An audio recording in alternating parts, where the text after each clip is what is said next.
Hey guys, Marcus Melnick here with Firearm Mentor. Hope you're enjoying my YouTube channel. Don't forget to like, share, and subscribe.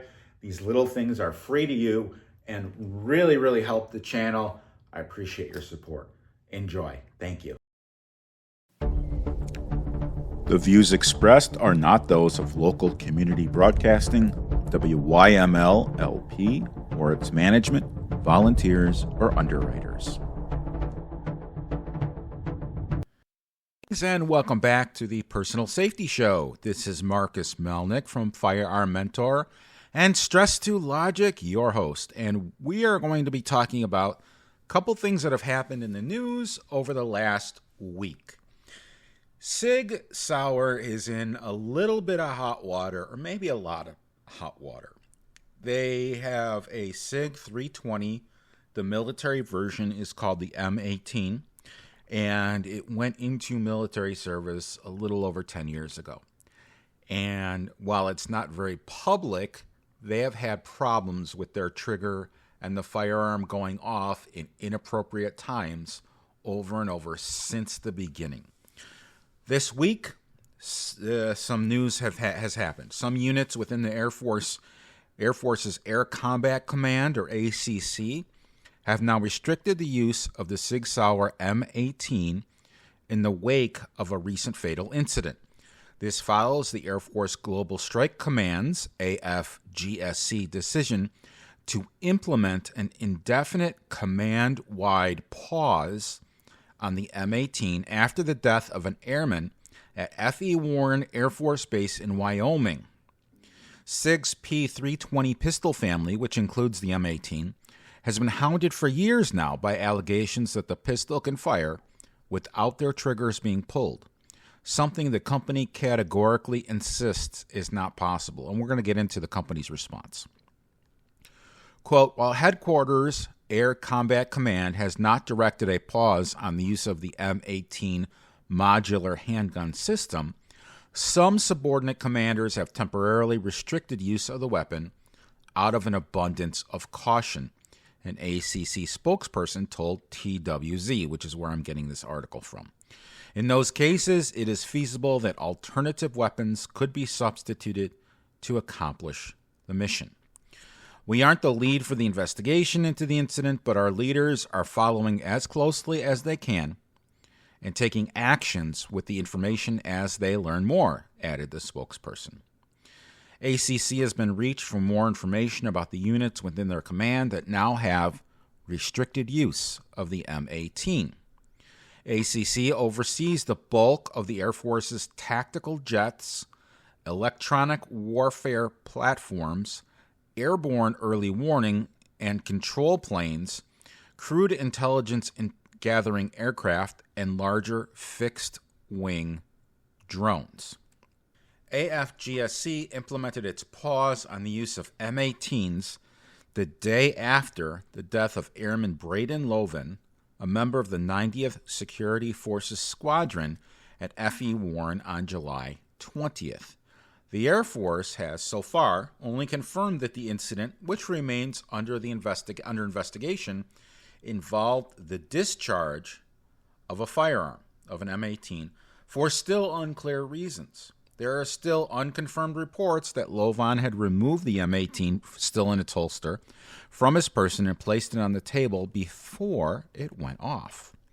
This all came roughly 2 weeks after public disclosure of an FBI report that raised new safety concerns about the P320 series based on the examination of a police variant of the M18 belonging to the Michigan State Police, which had experienced an apparent, quote, uncommanded discharge, end quote, in an incident last year, and you can read about that in detail. I can give you the link. SIG has unequivocally refuted the conclusions of the report, which has identified multiple potential faults and called for further investigation of the pistol's core design. The company says the FBI was unable to reproduce its initial findings using a mutually agreed-upon testing protocol that was subsequently developed. The compact M18 and the full-size M17 are the core components of what U.S. military calls the Modular Handgun System, or MHS, in which a U.S. Army managed the program. The Army picked the SIG as the winner of its MHS competition in 2017, and M17 and M18 pistols were subsequently adopted as standard sidearms across the rest of the Department of Defense. SIG also sells commercial variants of the MHS pistol, some of which differ significantly from the U.S. military configuration. The MSP gun at the heart of the recently discovered FBI report was a pro-LE, pro-law enforcement, version that notably lacks the external safety, which was a key Army requirement. So far, the actions to in any way limit the use of the M18 pistol within the U.S. military is in response to the incident at F.E. Warren, which still seems to be limited to the Air Force. The incident occurred within the Air Force and is a developing situation with details still unfolding. We cannot comment on how or if this will affect the Marine Corps at this time, said a spokesperson for the Marine Corps Systemized Command, and the Marine Corps will maintain a close coordination with the Air Force and Army as the primary inventory control activity for the M18 as the incident's details are evaluated.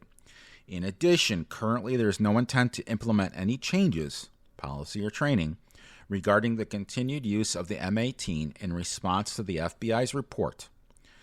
This was rigorously tested to Department of Defense standards before being selected for use by the Marines, and there has not been any evidence that indicates design or manufacturing issues are present, according to the Marine Corps spokesperson, who also said, in addition to initial testing, each lot of weapons produced for the U.S. government is subject to extensive lot acceptance testing with oversight by the Defense Contract Management Agency and the service from which the order was placed, Army or Marine Corps.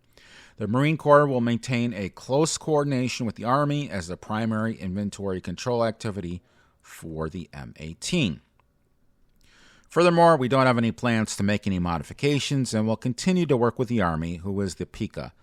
In other words, it's not the Protect Illinois Communities Act. In this way, it is the primary inventory control activity, one of the military acronyms. So, as noted, concerns for the potential P320 pistols to fire without their triggers being pulled are not new, with dozens of other incidents having been reported over the years, including within the U.S. military. The Marines previously conducted their own technical evaluation of the M18 after one of the pistols, issued to a Japanese national employed as a security guard at Camp Foster on the island of Okinawa, discharged in 2023. The weapon in question was inspected locally and then returned to the Marine Corps Program Office for further investigation, where the weapon was again inspected for proper function, defects, and/or safety issues by professional armorers and engineers. These inspections revealed the weapon was complete, functional, included all safety equipment, and was operating properly. The weapon performed as designed, and the conclusion reached was the weapon will not fire unless the safety is off and the trigger is pulled. The Marine Corps is committed to maintaining and providing the highest standard of quality products to the Marines.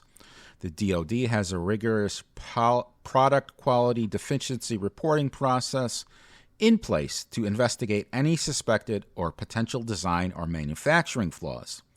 In the event of an incident, if the initial investigation indicates a material flaw, the incident report and all evidence are submitted to the program office for further investigation. As the Army is the primary inventory control activity, or PICA, for the system, we maintain a close working relationship with the Army Program Office and share all information, says the Marine Corps. For years now, SIG has categorically insisted that it is impossible for a P320 series pistol to fire without the trigger being pulled, including in its refutation of the recently disclosed FBI report. There is also drop safety issues in the past, which SIG says has mitigated through changes in the gun's design. With regard to the FBI report, the reason for this conclusion was a result of a cutting of a viewing window into the side of the slide, thus removing all support material to help hold the striker in place, striker safety spring in place. In any event, let me tell you what Sig has said and what Sig has done. There is a program by Sig Sauer called the P320 Voluntary Upgrade Program, and is a Sig Sauer initiative to upgrade the P320 pistols at no additional cost. This will include an alternate design that reduces the physical weight of the trigger, sear, and striker, while additionally adding a mechanical disconnector. Additional questions of the voluntary upgrade program are answered in the FAQ. So basically, someone has to go to Sig Sauer, SIGSAUER.com, navigate to the upgrade program, enter the serial number, and if the message indicates your pistol has not been upgraded, you can reach out to Sig Sauer customer service at 603-610-3000, press option 1 from 8:30 to 5 EST. You're going to need your Sig P320 serial number and home address available for the customer service representative. So, this has been going on for a good 10 years. When I worked at a gun store, which was 2014 to 2015, these problems existed. And even though they exist, the pistol's still in wide use across the military after this airman's death. As far as Firearm Mentor, look, we take safety seriously. And in our upcoming classes, we are no longer, at least temporarily, allowing the use of a Sig P320 or M17 or M18 in class just because we are erring on the side of caution. You know, when there's two stories and they're out there and they're conflicting, it's hard to know who to believe.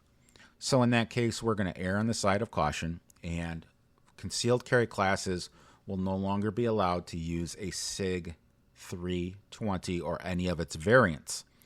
With that said, if you have one and you don't have another firearm and you want to take the class, I will provide you with a firearm. It's all included in the cost of the class. There's no firearm rental, ammo purchase. It's all in one package. It's funny because a lot of other firearm instructors will say, "Yeah, my class is only $150, but you got to use my gun. That's a $25 rental. You got to buy my ammo. That's another $10.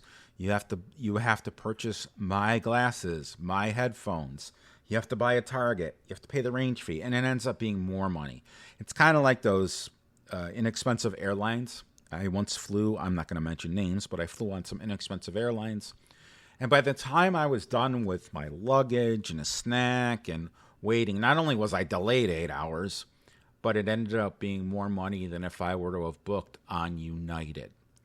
Guess who I now fly with? United, American. I haven't done Delta in a long time, but I'm now with the major airlines. I'm not messing around with those discount airlines that nickel and dime you.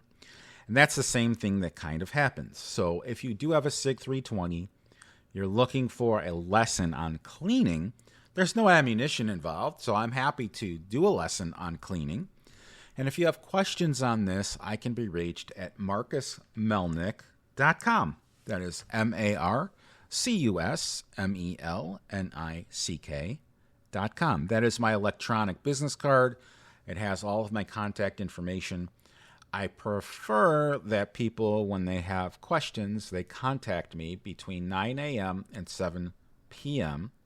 any day of the week, and please via email. Email's the best way to get a hold of me, because I'm often in environments where I cannot answer the phone or have a private conversation with you. For example, the day of the recording, I'm recording this a couple days ahead of time, Friday morning, I was at a Chamber of Commerce breakfast. Well, that's not I'm networking, I'm trying to learn business, I'm trying to build my business. I'm not going to be taking phone calls. Now, that was over at 9 a.m., so it really is outside of the time period to take emails or phone calls or whatever. But a lot of times I am in an environment such as a shooting range where I just can't talk on the phone, but I can get back to you via email, via text. So that's my preferred method of communication. Please reach out when you have questions. I want my listeners to know that this is my dream. teaching people about safety. If it weren't for you, if it weren't for my listeners, I couldn't live my dream. So on behalf of my family and myself, I want to thank each and every one of you for allowing me to live my dream. And I also want to continue to live my dream, and I'm excited to continue to spread the word of safety. Recently, I began a new service as a conference keynote speaker. So if anyone would like for me to speak at future events, or if anyone knows of an introduction or would like to discuss how we can work with one another, I'd love to do just that. The keynote speaking website is www.stress2logic.com. That is STRESS2logic.com. If you're aware of any conference speaking engagements where you'd like to have me speak, I'd love an introduction. You can always share my electronic business card, which is Marcus Melnick, MarcusMelnick.com. Now, back to the show. So you just heard my commercial for my speaking business. A lot of times people will hit me up for an article or for a seminar that I haven't yet taught. And there is an organization out there that deals with adults with special needs. And they asked me to put together a curriculum on cybersecurity safety for these adults with special needs. Well, guess what? I get to develop a new software. And I work full-time in the IT space, so this is going to be able to be used in multiple areas, which is absolutely fantastic. I also do Street Smart seminars. I do Street Smart seminars for special populations, whether they're older Americans, whether they are students, whether they are real estate agents. For every industry, there are little safety tips that I can provide. I'd love to work with you. Please reach out to me. Again, electronic business card is my name, Marcus Melnick, or basically MarcusMelnick.com. So, this week has seen a very interesting week in the law and how the law has ultimately been updated in Illinois. This week, 2 new laws have been enacted or signed by Governor J.B. Pritzker, and they become effective January 1st of 2026. And I want to tell everyone about these 2 bills. First, or 2 laws now. This happened on Monday. There's 2 bills that seek to target crime and strengthen gun safety. It comes with another hot summer weekend on the books in Chicago as the trend line continues, with violent crime dropping significantly in the city. In 2023, the last weekend of July saw 47 people shot in Chicago, and this year there were 21 people shot. In the same weekend, it's less than half. In the last week of July 2 years ago, there were 5 murders in the city. This year there were 2. What's behind the jaw-dropping change? Well, it depends on who's being asked. It's hard to pinpoint, says Governor Pritzker, and he's right. Usually when there's a solution or a problem, there are multiple factors involved. Pritzker acknowledged that there's no reason that Chicago's homicide rate is down from 3% from last year, shootings down 40%, and carjackings down 50%. On Monday, Pritzker signed the law for 2 bills targeting crime. One requires Illinois police departments to share more information on guns found at crime scenes with other law enforcement, while the other is about gun storage, which we're going to talk about now. The Safe Gun Storage Act, SB 0008, seeks to prevent access to guns by children, at-risk individuals, and people prohibited from having guns. The governor's office said the law outlines improved safe storage requirements and also adds civil penalties for improper storage security, while strengthening rules around lost or stolen gun reporting. This new law requires gun owners to report a lost or stolen gun within 48 hours of discovery, down from 72 hours. What does this mean? Well, if you put your gun in your safe, say January 1st, and May 1st you open your safe and your gun is missing, you discovered it May 1st. So you're not going to, as long as you report it, within 48 hours, you're not going to get in trouble. Pritzker also says this is a, quote, common sense measure that has been shown to significantly reduce gun deaths, suicides, and accidental shootings.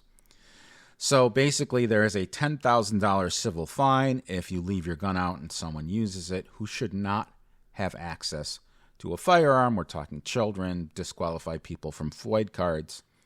Similarly, HB 1373 strengthens firearm tracing in all instances where guns are used unlawfully, associated with a crime, or recovered at the crime scene.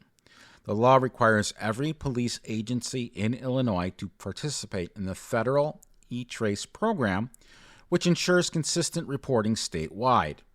As for what is behind the drop in this year's number, Illinois' Kwame Raoul credited violence interruption programs. $100 million for violence interruption. That works, said Raoul. It works. Violence interrupters are individuals with credibility and often violent communities who are strategically placed to de-escalate situations before they overheat. Meanwhile, John Roman from the nonpartisan National Opinion Research Center at the University of Chicago has another hypothesis for why crime has dropped.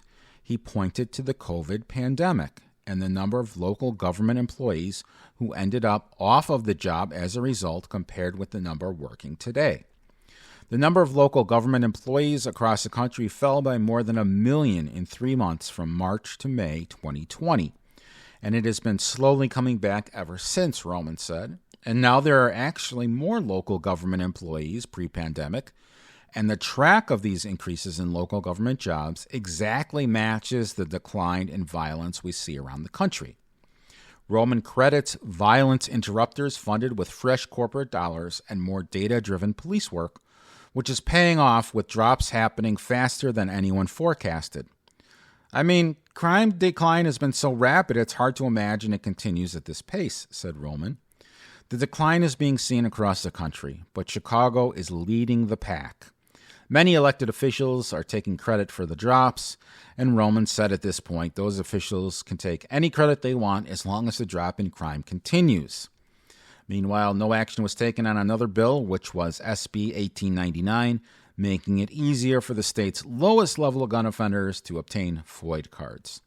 The law allows people with the least severe gun charges to complete diversion programs as an alternative to criminal prosecution and to apply for a FOID card once they have a court order attesting that they have completed the diversion program. State police would then grant the FOID card once the felony charge is dropped. The Cook County State's Attorney's Office is in favor of this legislation. SB 1899 has been approved by the Illinois General Assembly, but remains on Governor Pritzker's desk. So, in conclusion, you got 48 hours to turn in or to report a stolen firearm. You should lock them up. Now I'm going to give you an opinion. This is my opinion. I don't think safety like this should be legislated. I think it should be the responsibility of the gun owner to secure their firearms, and I advocate for that in classes. In fact, we have a whole section on it, as well as I make a safe recommendation at the end of my concealed carry class. Speaking of concealed carry classes, my next class is going, and I have room in it, so if you're interested, please go to firearmmentor.com/classes. Our next class is going to be August 23rd and 24th in the Long Grove, Buffalo Grove, Mundelein area. Now, people say, where exactly do you do the classes? Well, I don't advertise the actual specific location because I don't want any people with some poor intent coming in saying, oh, I know you don't allow firearms. I know you don't allow ammunition in your firearms classes. I think that I'm here to steal your guns. Stick them up. So once someone registers, they get the actual addresses of the class. And experience matters. There's instructors out there who, hey, I'm going to make some money. I'm going to hang a shingle. And then there's instructors like me who are published in national magazines, write books, court-recognized expert witness. I'm on several members of the media speed dial. So when there's a shooting, they can contact me for context. They can contact me for information. And I'm happy to help them. With that said, I hope that everyone is having a fun and safe summer. I do have several students who have some firearms for sale. I do not sell firearms. I do not broker sales. I don't make any money off sales. But if you're interested, I can make an introduction. And that way my student is happy because I introduced them to someone who is going to purchase their firearm. The customer is happy because, or the listener is happy because they've gotten a decent firearm at a reduced price. And there's two of them out there. If you're interested, reach out to me at firearmmentor.com/contact us, or better yet, my electronic business card, which is marcusmelnick.com. That's marcusmelnick.com. I hope you enjoyed this show. We have tons of content coming up and a variety of safety issues. Stay safe out there. Thank you. We have monthly concealed carry license CCL classes in the northwest suburbs of Chicago. Dates can be seen at firearmmentor.com/classes. If you have a question, we can be reached at www.firearmmentorcard.com. That is our electronic business card, has all of our contact information and links in it. It's the easiest way to get a hold of us. Until next time, stay safe out there, and I'll see you at the shooting range. This is Marcus Melnick from Firearm Mentor signing off. The views expressed are not those of local community broadcasting, WYML LP, or its management, volunteers, or underwriters.